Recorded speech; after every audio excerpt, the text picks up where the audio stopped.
Hi, I'm here with Teresa Turin. Teresa is both a graduate of the Master's Program in Negotiation and Dispute Resolution at the Werner Institute, and she is also the mastermind behind the Werner Institute's operations. And I've asked Teresa in to share some negotiation experiences with us, and in particular, I've asked Teresa if you could share a negotiation experience you has that fits in with this unit's material. In this unit, we're talking about integrative negotiation, interest-based negotiation, and over to you. Oh, wow. When you first asked me about this, I, as I did when I was a student in the program, relate this topic to my interactions with my children. Of course. So I have a 10-year-old daughter. Her name is Mary, and Mary has recently asked us to buy her a cell phone. Okay.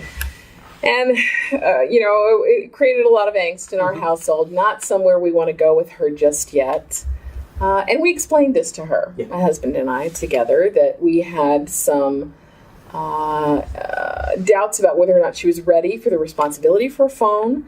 We asked her what she was going to use it for, and her response was that she primarily wants to text with her friends over the summer when school is out and contact is limited. Yeah. And she, to her credit, made a pretty good case for herself in terms of her request for texting ability. So as she shared with us all of the reasons why she wanted this and the ways in which she was going to use it, she actually came up with an idea of her own that would be an alternative to the purchase of a cell phone, which I thought was very, very mature of her. So ultimately what we ended up doing was downloading an app for her Kindle Fire that gives her the ability to text from an email account without a telephone, even though many of her friends do have phones, very fancy phones, from which they can text her in return. So we came to that conclusion and then started the conversation at that point about texting safely, texting wisely, what the level of our involvement would be in her online activity, because this opens a whole new world for her at the age of 10 that we're not particularly ready for, but we felt that she was making, as I said, a very good case for wanting to be able to communicate, to connect with her friends in a way that they were already doing amongst themselves without her. So, right, and also that desire of hers, it sounds like to me, wasn't something that you wanted to take away from her or to not meet. You had no particular interest in her not communicating with her friends. It's just that it was the idea of buy me a cell phone. Right. That was the wrong. So that the positional approach of buy me a cell phone, no. But when it turned into I want communication with my friends, that's my interest here. That's what I'm out to get. And that didn't collide directly with your interest. On the other hand, it sounds like that gave you an opportunity to clearly put your own interest on the table, which was, I want some control and monitoring ability over, your entry into the internet world. Right. I want to know that you're safe. I want you to know that I'm concerned about you, and and that I'm going to. And these might be even interests that you hadn't so much voice to her before in the no cell phone over my dead body conversation. Well, that's true. And in all honesty, my tendency is, with Mary, with requests such as this, where I feel like she's overreaching or reaching past her developmental age. My history has been to say no. And to mean no, don't ask me any questions. I know what's best for you.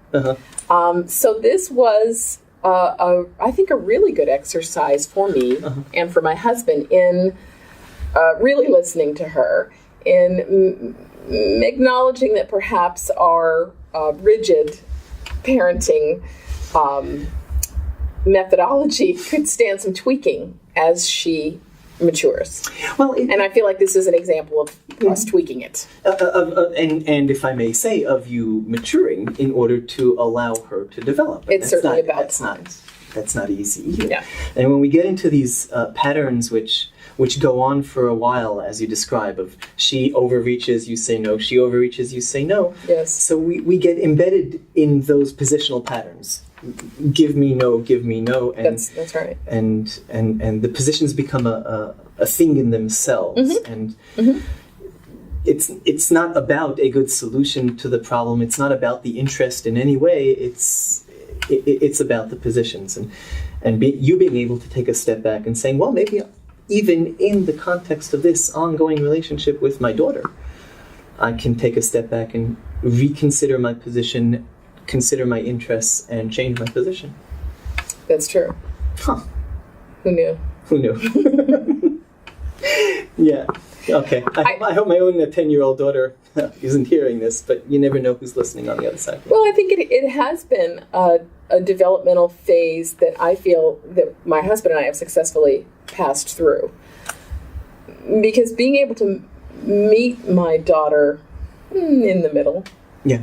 to a certain extent on this, I think will do us a world of good in building trust. Yeah. Having built some trust, letting her know that we are willing to listen and to make some accommodations to ensure that she's getting what she feels she needs, while still being able to feel comfortable with how we feel we need to parent. And that just opens a very wide door that I'm going to be careful not to run through, but just to throw out as a thought. Negotiation, we often look at it as a situation that, it's perilous, it's hazardous, it's annoying, but it also offers so much opportunity, and not just opportunity in the narrow sense of getting what we want. Right. It also offers opportunity for growth, and that's something that isn't stressed. It's not stressed in the literature, it's not stressed in the programs teaching it, it's not stressed in the training, it's not stressed in our experience of negotiation. But when you start looking at negotiation experiences you've had in those and ask yourself, how did I grow there, or how could I have grown there? And you say, oh, well, actually, Right. I've grown. Right. Go out and grow. I'm going to. Thanks for this. You're welcome.